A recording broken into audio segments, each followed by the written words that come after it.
역사적으로 보면 지금으로부터 약 1985년 전쯤에 예수님께서 십자가에 달리시기 위해서 예루살렘으로 입성하시던 그러한 주일입니다. 정확한 연대를 계산하기는 쉽지 않지만 대충 그렇습니다. 그 당시 예루살렘은 다가오고 있는 유월절 절기를 지키기 위해서 전국과 또 외국으로부터 흩어져 있던 많은 유대인들이 예루살렘 성전을 향해서 여행해오고 있었습니다. 유대인들에게 있어서 남자 성인들은 항상 이 유월절과 초막절 이 같은 그런 절기들을 이렇게 하나님 앞에 성전에 나와서 지키도록 그렇게 되어 있습니다. 매년 하나님 앞에 나와서 절기를 지키라라는 하나님의 말씀 따라서 외국에 있어도 그들이 나와야 됐습니다. 그러니까 많은 순례객들이 있었죠. 특별히 이 6월절 다음에 한 50일 있으면 오순절이 있습니다. 그 오순절 절기까지도 지키려면은 이왕이면은 6월절에 와서 6월절도 지키고 오순절도 지키고 나중에 초막절은 너무 떨어져 있으니까 못 지키더라도 2번은 지켜야 되겠다 이렇게 지키던 사람들이 많았다는 것입니다. 그렇기 때문에 예루살렘은 인산인해였습니다. 우리가 상상하는 것보다도 더 많은 엄청나게 많은 사람들이 거기에 붐비게 됐습니다. 평소의 인구보다도 최소한 10배 이상의 사람들이 거기에 모여 있었습니다. 그러다 보니까 예수님이 예루살렘에 입성하실 때에도 그 길에는 많은 사람들이 뒤따르고 있었다는 거죠. 예수님을 따르기 위해서 있었다는 것이 아니라 예루살렘을 같이 가는 이 일행들이 그렇게 많았다는 것입니다. 그런데 예수님이 누구신지에 대해서 소문을 들은 사람들이 그 소문을 퍼뜨리게 되고 그로 인해서 예수님이 예루살렘에 들어갈 때 그 주위에 있는 많은 사람들은 예수님이 오실 메시아, 구원자 그렇게 생각하면서 환영하기 시작합니다. 그래서 호산나 이제 구원하소서라는 그런 소리를 외치면서 우리 교회에도 이렇게 있는 것처럼 이런 비슷한 종려나무 가지를 들고 바닥에 펴기도 하고 자신의 겉옷을 펴서 놓기도 하면서 왕의 입성을 환영하는 그런 세레모니를 하게 됩니다. 하지만 예수님의 예루살렘 입성은 그들이 생각하는 것처럼 세상에서 내가 당하고 있는 그런 여러 가지 고통의 문제, 억압의 문제, 로마의 압제로부터의 그런 해방, 우리에게 안전을 주시고 또 우리를 잘 살게 만들어주는 그 일을 위해서 오시는 왕이 아니셨다는 것입니다. 예수님은 인류의 죄를 대신 지시고 그 형벌을 감당하시기 위해서 지금 예루살렘에 들어가고 계시는 것입니다. 하나님께서는 예수님의 십자가에서 죽으신 그 사건들이 죄로 인해 죽어야 하는 모든 인류를 위해서 길을 마련해 주시기 위한 그 유일한 길로 삼으셨습니다. 오늘 히브리서 본문은 그것을 이야기하고 있습니다. 고난주간을 맞이하면서 예수님의 죽으심을 통해서 열어주신 새로운 살 길이 과연 어떤 의미가 있는지 우리가 살펴보면서 이 생명의 길로 어떻게 가야 할까 묵상하고 깨달아서 다짐하는 그런 시간들이 될 수 있기를 바랍니다. 구약시대의 이스라엘 백성들은 거룩하신 하나님 앞에 나아갈 수 있는 방법이 오직 유일하게 대제사장을 통해서 제사장을 통해서 성소에 가는 것밖에 없었습니다. 성소에는 그들 자신은 직접 들어갈 수도 없었습니다. 그래서 그들은 제사장의 도움을 받아야만 했습니다. 자기가 하나님 앞에 직접 갈 수 없으니까 중개인이 필요합니다. 매개자 또는 우리가 중보자라고 표현하죠. 그 대리적인 역할을 하는 제사장이 필요했습니다. 그리고 모든 백성들을 하나님 앞으로 이끌 수 있도록 하기 위해서 대제사장은 1년에 한 차례 대속죄일에 자신을 정결케 한다. 자신의 죄를 먼저 위해서 죄 사함의 이 제사를 드리고 그리고 깨끗게 한 다음에 백성들의 죄를 위해서 또 예물을 드리고 제사를 드리고 그리고 하나님 앞에 나아가는데 하나님이 계시는 임재의 장소인 지성소로 들어갈 수 있었습니다. 이 절차는 굉장히 복잡하고 엄격했습니다. 함부로 쉽게 들어갈 수 있는 상황이 아니었죠. 헤롯 대왕이 새로 완공했던 예루살렘 성전 안에 지성소에도 역시 아무나 들어갈 수 없었습니다. 그 지성소 안에는 원래 있어야 될 법궤, 언약궤가 이미 사라지고 없었습니다. 하지만 여전히 그곳은 거룩한 곳이라 인정되었고 그래서 제사장들은 대제사장도 함부로 들어갈 수 없었던 것입니다. 매일 성소에 들어가서 떡을 새롭게 진열하고 등잔을 피우고 향을 피우고 했지만 지성소는 함부로 들어갈 수가 없었습니다. 그 지성소 앞에는 휘장이 가로막혀 있었습니다. 우리가 베일에 쌓여 있다는 말을 많이 쓰죠. 그 베일이 휘장이라는 말의 의미인데 그 휘장은 굉장히 두껍고 튼튼하게 짜여 있습니다. 그리고 길이가 10m 이상 되는 아주 큰 휘장입니다. 그런데 그 휘장이 예수님께서 십자가에서 달려서 돌아가실 때 위에서 아래로 찢어졌다는 것입니다. 사고로 우연히 찢어진 것이 아니라 어떤 사람이 고의로 찢은 것도 아닙니다. 그건 그렇게 쉽게 찢어지는 것도 아닙니다. 그렇게 강하고 튼튼한 휘장이 위에서부터 아래로 찢어졌습니다. 휘장이 찢어지니까 어떤 일이 발생하는가 하면은 지성소가 환하게 보이기 시작합니다. 아무도 함부로 볼 수 없었던 그 지성소가 환하게 보여졌습니다. 이 베일에 쌓여졌던 지성소가 열리게 된 것입니다. 예수님의 죽으심을 통해서 우리가 누리게 된 축복과 특권이 무엇인지 오늘 성경은 말해주고 있습니다. 그래서 이것을 보면서 우리가 그것을 어떻게 누릴 수 있을지 우리가 생각해 볼 수 있으면 좋겠습니다. 먼저 오늘 말씀은 성소에 들어갈 수 있는 특권을 우리가 부여받았다 말씀하고 있습니다. 우리 19절 말씀을 함께 읽어보겠습니다. 19절 시작. 그러므로 형제들아 우리가 예수의 피를 힘입어 성소에 들어갈 담력을 얻었나니. 네. 예전 같으면 상상도 못할 일입니다. 하나님이 계시는 성소, 여기서 말하는 성소는 지성소까지 포함을 하는 거예요. 제사장도 지성소는 못 들어가요. 대제사장도 함부로 못 들어가고 1년에 딱 한 차례 들어갈 수 있던 그 지성소가 성소를 딱 들어가니까 휘장이 이렇게 찢어져 있으니까 다 보이는 것이죠. 그것을 지금 연상하면서 히브리서 기자는 말씀하고 있는 것입니다. 우리가 그곳에 들어가려면 죽을 각오를 해야 되는 거예요. 아니, 그곳에 그냥 들어가면 죽습니다. 그러니까 안 들어가죠. 그런데 들어갈 수 있게 되었다라고 말씀하고 있죠. 그 이유는 예수님께서 그 길을 열으셨기 때문에 그렇다는 것입니다. 예수의 피를 힘입어서 하나님 앞에 나아갑니다. 예수님의 피는 일회용이 아닙니다. 일회용 주사기 뭐 이런 것처럼 일회용 우리 접시 이런 것처럼 한 번 쓰고 그 다음 또 다른 것을 쓰려고 하면은 다른 용기가 필요한 것처럼 예수님의 피는 일회용이 아니었습니다. 구약의 많은 제사들은 다 일회용이었습니다.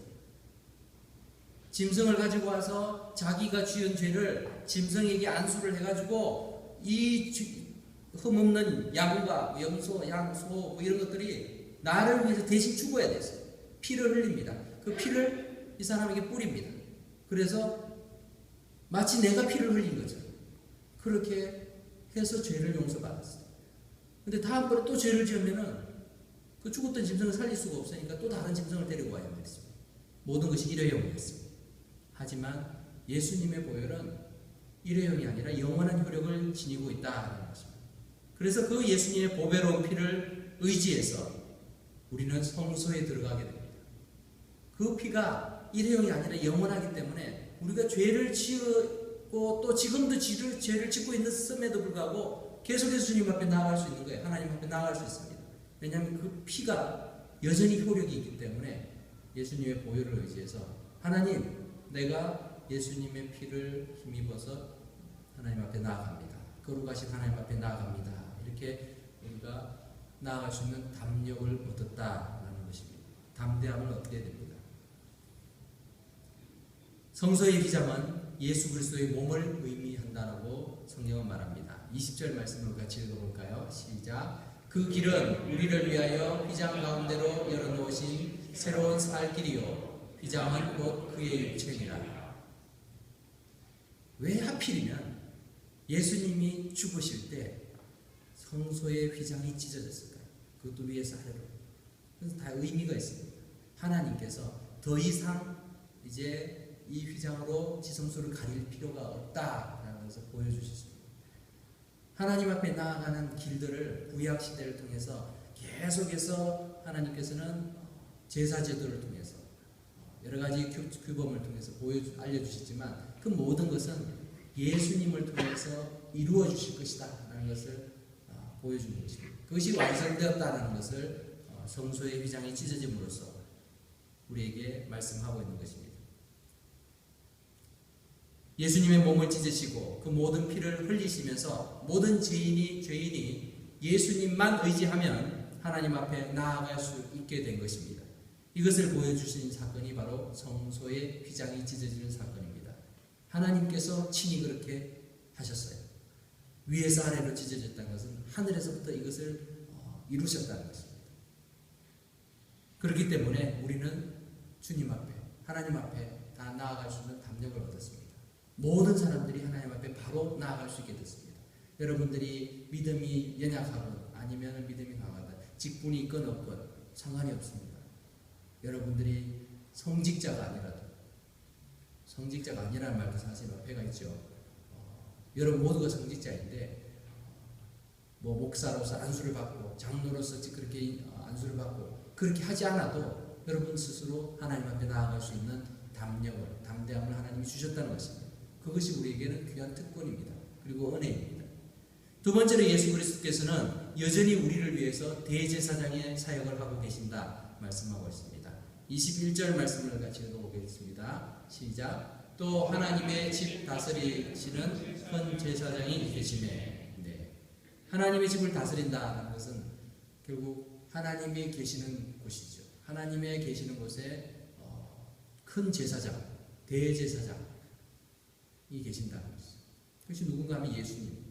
예수님이 죽으시고 그리고서는 희생당하셔서 더 이상 계시지 않는다면 우리는 하나님 앞에 나가도 굉장히 뻘쭘할 거예요.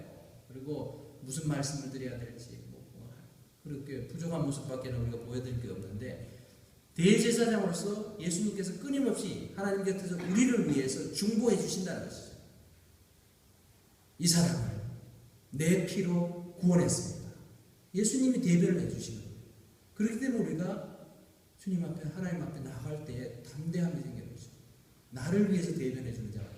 여러분 법정에 가면 얼마나 무섭습니까? 이 교통 티켓을 하나 끊어가지고 법원에 코트에 가도요. 어떤 분들은 벌벌 떨더라고요. 판사가 탁 보면서 이렇게 어려운 용어로 얘기하면은 벌벌 떱니다. 그런데 변호사를 데리고 가면은 안심이 돼요. 왜 그렇습니까? 이 변호사가 자기를 위해서 대변해 주거든요. 그러니까 많은 사람들이 변호사를 살려고 합니다. 특히나 좀 불리하거나 어려운 상황에 있을 때 더욱더 변호사를 구하죠. 그렇게 해서 변호사가 나를 변호해 주기를 바라죠. 누군가가 나를 대변해 준다는 것은 그만큼 위로가 되고 안심이 됩니다. 근데 하나님, 거룩하신 하나님 앞에 우리가 나아갈 때 아무리 예수 그리스도의 피로 우리가 깨끗해졌다라고 말하지만 우리는 여전히 안에 죄가 있고 우리의 생각들은 불완전하고 추하고 더럽고 그것을 하나님 꿰뚫어 보신다는 것을 우리가 알고 있는 이상 떨 수밖에 없습니다. 그런데 그런 우리를 위해서 예수님께서는 지금도 살아계셔서 하나님 곁에 계시면서 우리를 중보하신다는 것입니다. 그 큰 제사장이 하나님의 집에 다스리고 계신다. 성경은 말하고 있습니다. 예수님께서는 이 길을 열어주셔서 한 번 열리고 닫힌 길이 아니라 영원히 열어주셨습니다. 그래서 그리스도의 이름으로 누구나 계속해서 구원을 받을 수 있는 그러한 놀라운 은혜를 허락하여 주신 것입니다. 이 길들을 만약 예수님이 살아가시지 못하셨다면 그 피의 생명들이 피의 제물로 희생하신 그 희생의 효력들이 영원할 수가 없었을 것입니다. 그런데 주님이 살아나심으로 인해서 그 피 역시 영원히 살아있는 그런 능력으로 우리에게 역사하시는 것입니다. 예배 때 우리가 예물을 드리는 것은 제사를 드리는 것이 아닙니다. 제사로 비유하긴 하지만 내가 제사의 제물로서 하나님 앞에 예물을 드리는 게 아니에요. 하나님, 내가 죄 지었으니까 내가 이 예물을 드리니까 이 예물로 내 죄를 용서해 주십시오. 이런 의미로 우리가 예물을 드리는 게 아니라는 것입니다. 죄인 인간이 거룩하신 하나님 앞에 나갈 때 하나님의 진노를 살지 모르니까 하나님의 마음을 조금 부드럽게 만들어 드려야 되겠다 해서 선물 비슷하게 그렇게 예물 드리는 것도 아닙니다. 예배 때 우리가 드리는 모든 예물은 죄의 형벌로부터 구원받고 하나님의 자녀된 특권을 누릴 수 있음을 감사하는 마음으로 드리는 우리의 자발적인 감사와 헌신의 표현인 것입니다. 내가 이미 구원받고 내가 하나님 앞에 나아갈 수 있다는 그 기쁨의 찬양의 표현이라는 것입니다. 그 예배는 모든 것이 찬양으로 이렇게 이루어져 있죠. 기도도 찬양이고 감사이고 또 우리가 노래로 입술로도 찬양할 수 있고 예물로도 찬양하고 감사하는 것입니다. 우리가 하나님 앞에 담대히 나아갈 수 있는 유일한 이유와 근거는 예물을 드려서도 아니고 바로 예수 그리스도의 완전한 제물 대신 육체를 찢으시면서 하나님 앞에 나아갈 수 있는 그 길을 제공해 주셨기 때문에 우리가 주님 앞에 나아갈 수 있음을 믿으시기 바랍니다. 예수 그리스도께서 부활하셔서 하나님 곁에 계시면서 우리를 위해서 끊임없이 중보하시기에 늘상 죄 속에 살아가는 우리가 감히 하나님 앞에 나아갈 수 있다는 것입니다. 그리고 담대히 나아갈 수 있습니다. 그러면서도 놀랍게도 하나님께서 우리를 향해서 의로운 자라고 선포하시는 것입니다. 분에 넘치는 그런 은혜를 우리가 예배를 통해서 만납니다. 경험을 합니다. 하나님이 그렇게 우리를 기뻐해 주신다는 것입니다. 우리가 잘나서가 아니라 완전한 제물 되신 예수님께서 그 일을 다 이루셨기 때문에 이미 예수님 하나님께서는 기뻐하신다는 것입니다.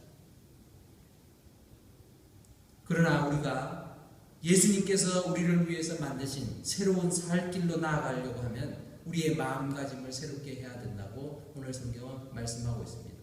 22절 말씀을 우리 함께 읽어보겠습니다. 시작. 우리가 마음의 뿌림을 받아 악한 양심으로부터 벗어나고 몸은 맑은 물로 씻음을 받았으니 참 마음과 온전한 믿음으로 하나님께 나아가자. 우리 주님께서 그렇게 희생하신 것이 얼마나 귀하고 값진지 모릅니다. 여러분들 바다 망망대해에서 빠져 죽어가다가 살아나도 우리는 그 순간을 평생 잊지 못할 것입니다. 내가 살았구나. 어떻게 잊을 수 있겠습니까? 그런데 영원한 죄에서 영원한 죽음으로부터 우리를 건지시기 위해서 목숨까지 버리시면서 모든 고난과 수치를 다 당하신 예수님, 그 예수님께서 우리를 살리시겠다는 것, 우리는 평생 잊을 수가 없습니다. 영원히 잊을 수가 없는 것입니다. 그리고 그 효력과 혜택이 날마다 우리가 하나님 앞에 나아갈 수 있도록 길을 만들어 주셔서 우리가 누릴 수 있다는 것입니다. 우리가 하나님 앞에 나아갈 때 여러분들은 옷을 단정하게 해서 이렇게 교회에 옵니다. 예배를 드립니다. 그런데 영적으로 보면은 우리는 피범벅된 상태로 하나님 앞에 나아가는 거예요. 예수님의 피로 우리를 뿌리셔가지고 우리가 예수님의 피를 덮고 하나님 앞에 나아가는 겁니다. 그렇지 않고서 하나님 앞에 나아갈 수 없는 존재예요. 왜냐하면 하나님께서는 죄에 대해서는 즉결 심판하십니다. 죄에 대해서는 죄인이 하나님 앞에 나아갈 수가 없어요. 나가는 순간에 죽습니다. 그런데 그러한 자들이 하나님 앞에 나오기 위해서는 죄값을 내가 지불했습니다 하는 걸 보여드려야 돼요. 어떻게? 피를 통해서. 피를 드려야 돼요. 그 피를 뿌려야 되는데 그 피가 우리의 피가 아니라 예수님의 피로 우리를 가리워하셨어요. 그래서 하나님 보실 때는 모두가 의인인 거죠. 모두가. 하나님이 못 보셔서 그런 것이 아니라 하나님이 그렇게 인정하시기로 하셨어요. 그래서 오늘 말씀에 보면 마음의 뿌림을 받아. 이 무엇을 뿌린가 하면 예수 그리스도의 보혈을 뿌렸다는 것입니다. 우리의 마음에 그것을 뿌려서 그것이 우리를 죄로부터 멀어지게 만들고 악한 양심으로부터 우리를 벗어나게 만듭니다. 그래서 주님 앞에 나올 때 우리가 더욱더 거룩한 삶을 결단하게 되고 또 하나님 기뻐하시는 의의 열매, 선한 열매들을 맺고자 하는 그런 마음들이 생기는 것이죠. 그것뿐만 아니라 우리는 예수님을 믿는 믿음으로 주님 앞에 고백할 때 우리의 속사람이 회복됩니다. 깨끗하게 씻겨집니다. 그 깨끗하게 씻겨지는, 죄가 씻어지는 그 표현들을 우리는 세례를 통해서 표현합니다. 세례로 물을 뿌리는 것은 우리의 속에 있는 것을, 겉에 있는 물이 이렇게 깨끗하게 해주는 것은 아니죠. 하지만 예수 그리스도의 보혈로 우리가 깨끗함을 받았다라는 것을 상징적으로 표현해 주기 위해서 세례라는 의식을 통해서 우리는 확인하게 됩니다. 그렇게 하나님의 자녀된 우리는 하나님 앞에 나아갈 때마다 참 마음과 온전한 믿음으로 나아가야 된다는 것입니다. 이것이 너무나 거룩하고 놀랍고 위대한 사건이기 때문에 우리는 주님 앞에 경건하게 감사하는 마음으로 예배드리게 되는 것입니다. 우리는 마음에 예수님의 피를 뿌린 자들입니다. 그렇기 때문에 예배의 시간들마다 주님을 찬송하고 하나님 앞에 영광을 돌립니다. 구약의 제사제도나 지금의 예배는 그 의미상에 있어서는 동일합니다. 여기서 짐승을 잡지 않는다고 해서 우리의 예배는 그냥 간편해지고 또 별 볼 일 없는 것이 아니라는 것입니다. 예배의 대상은 동일하십니다. 구약의 제사제도를 통해서 피비린내 나고 짐승이 죽어가는 그 모습을 통해서 죄가 얼마나 무섭고 심각한 것인가, 그리고 하나님의 죄를 어떻게 다루시는가 이스라엘 백성들은 똑똑히 체험을 했습니다. 그런데 그 사건들이 우리 눈에 보이지 않는다고 해서 죄의 심각성이 사라진 것이 아니라는 것입니다. 하나님이 죄에 대해서 이제는 무관심하다는 것이 아닙니다. 여전히 하나님은 거룩하시고 여전히 죄에 대해서 진노하십니다. 그런데 그러한 죄인을, 우리를 하나님께서는 받아주신다는 것입니다. 예수님 때문에. 그렇기 때문에 우리는 예배의 자리에 두렵고 떨리는 마음으로 나아가야 돼요. 그리고 그리스도의 보혈의 그 능력들을 의지하면서 감사함으로, 은혜로 주님 앞에 나아가야 된다는 것입니다.